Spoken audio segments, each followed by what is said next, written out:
Bueno, entonces pues este video va a seguir con algunos datos importantes, o digamos como que las bases de la programación. Y en este caso entonces lo que voy a tratar es la programación funcional. ¿De qué se trata entonces la programación funcional? Ya que, bueno, entonces estaré haciendo algunos de estos videos acerca de los diferentes paradigmas de programación. Son importantes conocerlos, y sobre todo porque muchos lenguajes de programación, llámese Python, el C, ANSYS, C#, C++, inclusive ya hasta Java ya tiene algunos soportes, por ejemplo, para la programación funcional. Son lenguajes de programación multiparadigma que van a incluir entonces todos estos tipos de programación, o que van a tener un soporte para todos estos tipos de programación. Entonces, bueno, para no liarla más con esta introducción, iniciamos con esto. Entonces, ¿qué es la programación funcional? Va a ser un paradigma de la programación declarativa, la cual se va a centrar entonces en qué es lo que se va a hacer para resolver un problema y no cómo se va a realizar, como en el paradigma imperativo. Ahorita vamos a ver unos datos acerca de eso. Está basado en el cálculo lambda. Este cálculo lambda consiste, se podría decir entonces que va a consistir en la transformación simple, o sea, la sustitución de variables, y en definición de funciones. Viene mucho entonces de un entorno matemático. Este cálculo lambda se puede decir que es equivalente a estas cosas que se conocen como máquinas de Turing, porque son capaces de evaluar y expresar cualquier función que sea computable o calculable. ¿Ok? Anteriormente, o por ahí también habrá un video acerca de las máquinas de Turing, que son unas entidades bastante interesantes, y sobre todo la historia acerca de cómo llegaron al desarrollo de eso. Alan Turing, bueno, seguramente habrán escuchado acerca de él, y sobre todo por una película que ya tiene algunos años que salió. Pero bueno, entonces nos estamos centrando muchísimo en cómo están trabajando las funciones matemáticas exactamente, ¿no? O cómo se van a trabajar estas funciones matemáticas. Que van a existir algunas rutinas de un programa, como dice aquí, el cálculo lambda, y son colecciones entonces de funciones matemáticas. El primer lenguaje funcional que fue desarrollado, o del cual pues se tiene registro en la historia, fue el Lisp, creado en 1965 por John McCarthy y Marvin Misk. Bueno, esta caricatura lo describe un poco bien. El Lisp es horrible y confuso, con todos estos paréntesis que no tienen fin. Bueno, regresemos entonces a encontrar alguno de estos. Y ahí ya tenemos un pequeño código de lenguaje Lisp, que tiene una cantidad inmensa de paréntesis. Pero bueno, no veremos esto en profundidad, porque sí, bueno, al tratarse entonces de uno de los primeros lenguajes de programación funcional, pues sí tenía ahí algunas carencias cuando fue desarrollado. Sin embargo, en la actualidad ya algunos lenguajes de programación funcionales, incluso el mismo Lisp u otros como el Haskell, ya han sido muchísimo más depurados, y es un poco más fácil su manejo. Ok, bueno, entonces y hablando de lo que estaba diciendo anteriormente, va a ser esto, que la programación imperativa se va a basar, como decía, en cómo resolver un problema o cómo resolver el problema. Tal cual lo que maneja la programación orientada a objetos, la programación orientada a eventos, la programación modular, que muchas veces entonces se basa en el uso de algunos diagramas, como podría ser el diagrama de flujo, o que va a ir tomando unos ciertos caminos para entonces dedicarse a cómo resolver un problema en particular. Por otro lado, y de otra forma completamente opuesta, quizá podría llamarse, vamos a tener entonces la programación declarativa. Esta nos va a decir qué tenemos que hacer entonces para resolver un problema, cuáles van a ser, qué es lo que tenemos que hacer, ¿no? En esta funciona la programación funcional, la programación lógica y la programación reactiva. La programación reactiva está siendo también muy utilizada en la actualidad, porque va a ser así, que va a reaccionar, es un tipo de programación entonces que se hace para que reaccione a un flujo de datos como si fuera un río en tiempo real. ¿Qué es lo que va a hacer entonces esta? para resolver el problema, ¿no? Y esto tiene mucho que ver entonces cómo funcionan, valga la superrebusnancia, las funciones matemáticas, en las que se van a ingresar unos ciertos datos y con ellos se va a obtener otros datos. No importa entonces dónde se aplique esto, siempre va a funcionar así. Ok. Entonces, la programación funcional tendría como ejemplo algo así de esta manera. Nosotros vamos a colocar, por ejemplo, o vamos a generar la declaración de una función, o más bien la definición de una función que va a ser, por ejemplo, que se llame doble. Esta, entonces, va a recibir un dato x y va a ser igual a x más x. O sea, se va a sumar dos veces ese valor que nosotros, ese argumento que nosotros le estamos pasando. Por otro lado, entonces podemos también tener la función, o declarar la función triple, que va a sumar 3 veces el elemento que se les está enviando. Entonces vamos a tener aquí también podemos definir, por otro lado, el factorial o la función factorial de 0. O sea, este va a ser una definición como tal de una función. Y a su vez vamos a poder colocar que el factorial de una variable x va a ser igual a entonces x por el factorial, o sea, asimismo de x menos 1. Esto ahorita vamos a ver de qué se trata en esta parte, ¿ok? Y ahora entonces lo que va a hacer es, al hacer o realizar la invocación de la función, vamos entonces a llamar el doble del triple del factorial de 3. Y esto se va a ir evaluando entonces como si fueran las matroshkas o estas muñecas del folclore ruso, ¿no? Que va a ser primero evaluar el factorial de 3, utilizando entonces estas definiciones. Después evaluar el triple de ese valor del factorial de 3, utilizando esta definición. Y finalmente evaluar el doble de el valor que se haya obtenido del triple del factorial de 3, utilizando esta definición, y nos va a arrojar como resultado un 36. La invocación entonces está hecha. Ok, entonces, ¿qué características principales va a tener esta programación funcional? Estas van a ser las siguientes y son bastante importantes, sobre todo esta. Bueno, entonces, entre la primera característica de la programación funcional van a ser que se van a generar una especie entonces de funciones puras, las cuales van a ser funciones matemáticas, no van a tener efectos laterales, ahorita vamos a ver qué es esto, y el resultado entonces de una función solo va a depender de los parámetros de entrada. Dependiendo entonces de lo que se esté colocando en la función, va a depender exclusivamente de esos parámetros de entrada y de nada más. Y por tanto no va a existir el concepto de variable global, porque esto va a tronar entonces estas otras tres características. Entonces, por ejemplo, aquí vamos a tener un código con efecto lateral, el cual es no funcional. No en el sentido de que no funciona, bueno, realmente sí no funciona, no está en ningún lenguaje de programación exactamente, pero que es del tipo no funcional, más bien, habría que ponerlo, ¿no? Entonces, aquí vamos a tener al principio, ya estoy moviendo esta cosa, una variable global, la cual es totalmente diabólica. Entonces, aquí vamos a tener esta variable global, y después vamos a definir dos funciones, foo y boo. Esta función foo entonces lo que va a hacer es sumar x más x y va a regresar x más y, con obteniendo entonces como argumento la variable y, ¿no? Obteniendo entonces como argumento la variable y. Entonces se va a incrementar esta variable global en este punto y va a regresar el valor de esta variable global más el valor del argumento que se está enviando. Entonces, y también la función boo es exactamente lo mismo, ¿no?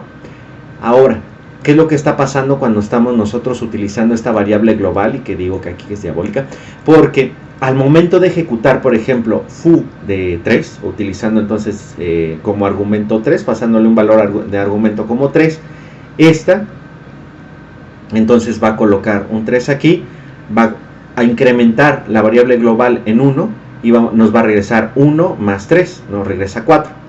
Si yo vuelvo a llamar entonces a esta función, inmediatamente rompe con esta característica de la programación funcional, porque ahora ya está existiendo entonces un efecto colateral. Al existir entonces esta variable global, inmediatamente la está afectando, y cuando yo estoy mandando a llamar esta función en 3, ahora me está regresando un valor de 5. Y para la programación funcional debe de pasar lo siguiente: si yo mando a llamar foo de 3 aquí, y posteriormente, después de 200.000 líneas de código, vuelvo a llamar foo de 3, me debe de dar exactamente esta misma cantidad, y no debe de existir ninguna modificación, cosa que sí pasa entonces muchas veces en la programación estructural, por esa habilidad que tiene de que existen las variables globales, ¿no? Ok, sería una. Sigamos entonces con estas características principales. Lo siguiente entonces en esto de la programación funcional, o de estas características, es la aplicación parcial. Esto entonces puede usarse una función con solo uno de sus argumentos. ¿Cómo demonios es eso? Bueno, vamos a declarar la función doble, que va a recibir entonces como argumento esa x, ¿no? Y va a representar x más x, ¿no? Estamos duplicando esto. Pero a partir de ahí entonces podemos hacer una especie como de composición de funciones. ¿Por qué? Porque vamos a colocar entonces ahora, o definir la función cuádruple en función de la función doble.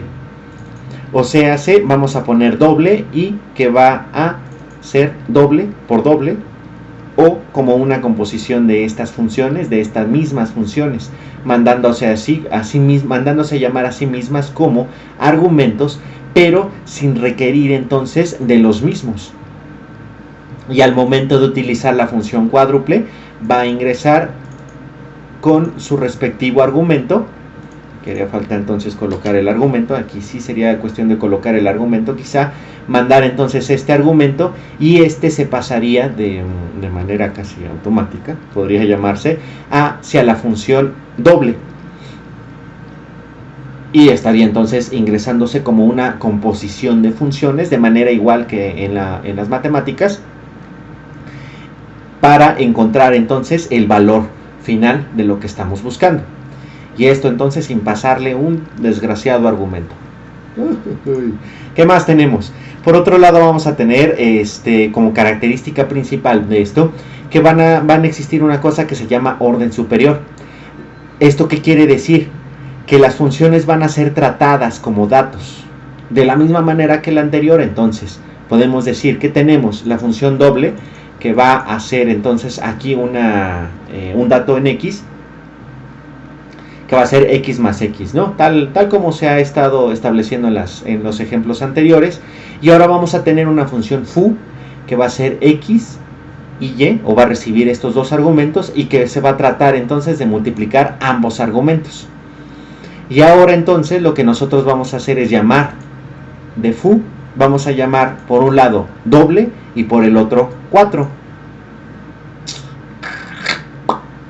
¿Qué está pasando aquí entonces? Lo que está sucediendo en este caso es de que vamos a enviarle, o se va a enviar como un argumento la misma función, y además le vamos a enviar otro argumento, que va a ser para poder hacer una especie entonces como de composición de funciones, o a partir de esta función vamos a poder mandar a llamar funciones. Entonces esto suena bastante extraño, ¿no? Pero lo que está sucediendo aquí es de que simple y sencillamente este foo de xy quiere decir que por un lado vamos a mandar a llamar una función y por el otro su argumento, y ahora no, como estaba diciendo en un principio, ahí sí fue un error en lo que estaba llamando, no es la multiplicación, sino más bien que se va a mandar a llamar de esta función con este argumento, que es lo que está sucediendo aquí. Pero nosotros no estamos colocando aquí que es una función, sino van a ser variables como tal.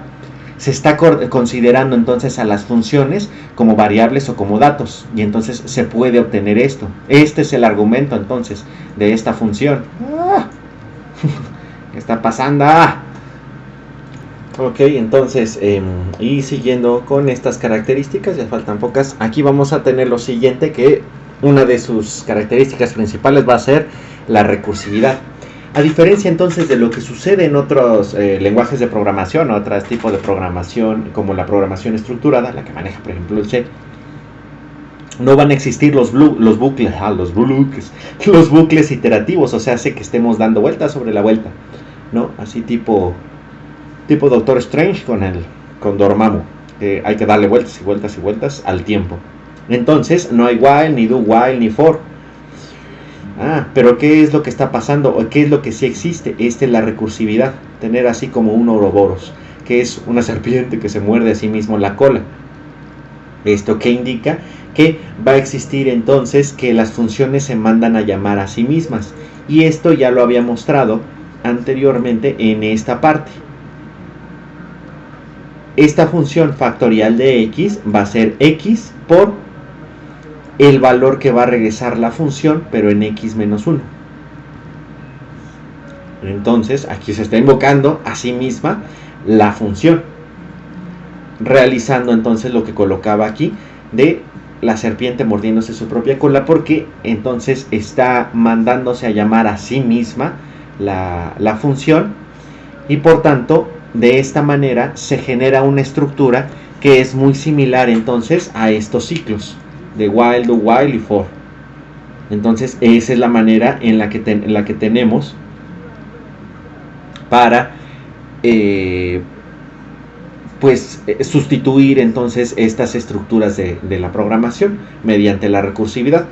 Que bueno, esto se trata de uno de los mayores dolores de cabeza muchas veces cuando se inicia la programación, ¿no? Tener esto de recursividad. Por otro lado, entonces vamos a tener que esta programación funcional va a realizar la inferencia de tipos. Los tipos de datos no son necesariamente explícitos. Un sistema de inferencia de tipos va a inferir cuál es el tipo de cada una de estas expresiones. Entonces podemos desarrollar nuestra función doble, que va a recibir una x y que va a hacer o a sumar x más x. Aquí no sabemos entonces si es un entero, un doble, un flotante, un entero corto o incluso hasta un carácter o una cadena de textos. Pero ahí está, se va a ejecutar. No le va a interesar entonces saber cuál va a ser, a priori, cuál va a ser este tipo de datos que tenga, sino que simple y sencillamente lo va a inferir cuando ya se esté ejecutando. Entonces ya va a decir, estoy ejecutando valores flotantes. Hay que hacer entonces todo lo que hagan los valores flotantes. Tengo valores enteros, hacemos lo que hagan los valores enteros y así sucesivamente, ¿no? Ok. Bueno, entonces eso sería. Y finalmente vamos a tener lo siguiente. Este concepto entonces o esta característica va a ser la pereza. La bendita pereza. Una expresión entonces, en este caso, solamente se va a evaluar o solo se va a evaluar si, solo si, es extremada y absolutamente necesario, lo cual nos va a permitir entonces hacer que los programas sean mucho más eficientes, tanto en el uso del procesador como de la memoria, modificando entonces ahí algunos datos o mandando a llamar algunos pedazos de código. Entonces aquí vamos a tener este programa que va a ser horriblemente perezoso, como un perezoso.